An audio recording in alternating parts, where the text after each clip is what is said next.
नमस्कार। आज आप दोस्तों से चलिए आज हम फिर से लाए हैं देश और दुनिया की तमाम छोटी बड़ी ब्रेकिंग न्यूज। तो खबरों को स्टार्ट करने से पहले एक छोटी सी रिक्वेस्ट है दोस्तों, अगर आप चैनल पर नए आए हैं तो चैनल को सब्सक्राइब कर ले और नोटिफिकेशन को भी ऑन कर ले और साथ में वीडियो को एक लाइक जरूर कर ले और वीडियो को अपने दोस्तों में ज़्यादा से ज़्यादा शेयर कीजिए। तो चलिए बढ़ते हैं खबरों की ओर। इसी बीच पर दोस्तों अगली खबर की ओर तो कि नोटबंदी मामले पर सुप्रीम कोर्ट ने मोदी सरकार के फैसले को ठहराया सही। जी हां दोस्तों, आपको बता दें ये बड़ी खबर सामने निकल कर आई दोस्तों की नोटबंदी पर सुप्रीम कोर्ट ने फैसले सुना दिया है। कोर्ट ने संविधान पीठ 4.1 बहुमत से केंद्र सरकार के 6 साल पहले 500 और 1000 रुपये के नोट के बंदे करने का फैसला को बरकरार रखा है। सुप्रीम कोर्ट ने 58 याचिकाओं के जरिए नोटबंदी के फैसले में कमियों गिनाई है और इसी को लेकर अब्दुल नजरिए के अध्यक्षता वाली 5 जजों के बीच ने 7 दिसंबर को मामले पर सुनवाई पूरी की थी। सोमवार को जस्टिस BR गवाई ने बहुमत का फैसला पढ़ा।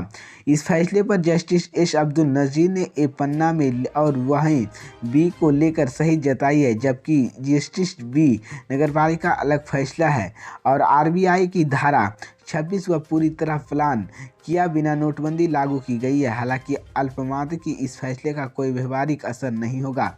इसी को लेकर मैं आपको बता दें, पीठ ने फैसला देते हुए कहा कि 8 नवंबर 2016 को नोटिफिकेशन में कोई त्रुटि नहीं मिली और सभी सीरीज के नोट वापस लिए जा सकते हैं। सुप्रीम कोर्ट ने कहा कि नोटबंदी का फैसला लेते हुए अपनाई गई प्रक्रिया में कोई कमी नहीं थी, इसलिए उस अधिसूचना को रद्द करने की कोई ज़रूरत नहीं है। और कोर्ट ने यह भी कहा कि RBI स्वतंत्र रांदी नहीं बंद किए जाएंगे, नोट को वापस लेने की तारीख बदल दे।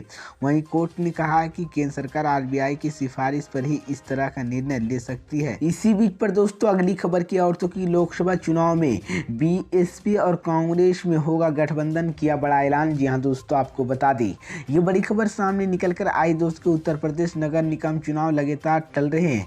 आगामी चुनाव लोकसभा इलेक्शन 2024 के करीब होने की उम्मीद है, मगर अब सियासी दल यूपी निकायों को छोड़कर लोकसभा चुनाव की तैयारी में जुट गई है। लोकसभा चुनाव में सिर्फ 1 साल बची है, जिसके चलते देश में 543 लोकसभा सीट पर चुनाव होना है। इस चुनाव को लेकर बसपा काफ़ी मेहनत कर रही है, क्योंकि लोकसभा चुनाव में बसपा का रिजल्ट खराब होने पर राष्ट्रीय पार्टी का दर्जा छीन सकता है।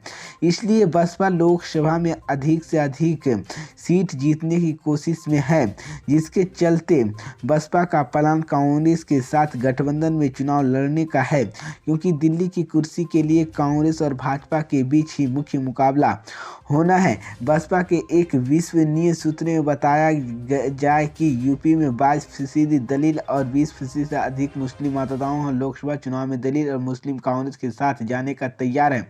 ऐसे में कांग्रेस से गठबंधन कर सीटों का जीता जा सके और भाजपा के बजाय कांग्रेस पर हमेशा हमलावर रहने वाली बसपा प्रमुख ने पिछले कुछ ही महीने में कांग्रेस पर सियासी हमले भी कम कर दिए हैं। इसी को लेकर अब ये कयास लगाया जा रहा है कि 2024 के लोकसभा चुनाव से पहले बसपा और कांग्रेस में बड़ा गठबंधन हो सकता है। इसी बीच पर दोस्तों अगली खबर की ओर से कि भारत को लेकर चीन का वही रवैया है जो रूस यूक्रेन युद्ध के जिक्र करते हुए बोले राहुल गांधी। जी हां दोस्तों, आपको बता दें ये बड़ी खबर सामने निकल कर आई दोस्तों कि कांग्रेस के पूर्व अध्यक्ष राहुल गांधी ने सोमवार को 2 जनवरी को कहा था कि चीन भारत के साथ उसी सिद्धांत पर अमल कर रहा है जो रूस यूक्रेन के साथ अपनाया है, क्योंकि चीन भारत की सीमाओं से बदलने की धमकी दे रहा है। उन्होंने दावा किया कि भारत चीन का विवाद एक कमजोर अर्थव्यवस्था को बिना दृष्टिकोण वाले भ्रमित राष्ट्र और नफरत का गुस्सा सीधा संबंध है और चीन सैनिकों को भारत की सीमा पर अंदर बैठे हुए हैं। राहुल गांधी ने अभिनेता एवं नेता कमल हसन के साथ एक समझौता में कहा है कि रूसियों ने यूक्रेन को कहा था कि हम नहीं चाहते कि तुम पश्चिमी के साथ मजबूत संबंध रखो। बुनियादी रूप से उन्होंने यूक्रेन को यहाँ कहा था कि वो अगर तुम पश्चिमी के साथ तो मजबूत रिश्ता रखेगे तो हम तुम्हारा भूगोल बदल देंगे। उन्होंने दावा किया है कि यही सिद्धांत भारत को लेकर भी अपनाया जा सकता है। चीनी वहीं कह रहे हैं कि आप जो कर रहे हैं उसको लेकर सावधान रहिए, क्योंकि हम आपका भूगोल बदल देंगे। हम लद्दाख में घुस जाएंगे, हम अरुणाचल प्रदेश में घुस जाएंगे। मैं यहाँ देख सकता हूँ कि वो इस तरह के रवैया के लिए एक बुनियादी तैयार कर रहे हैं।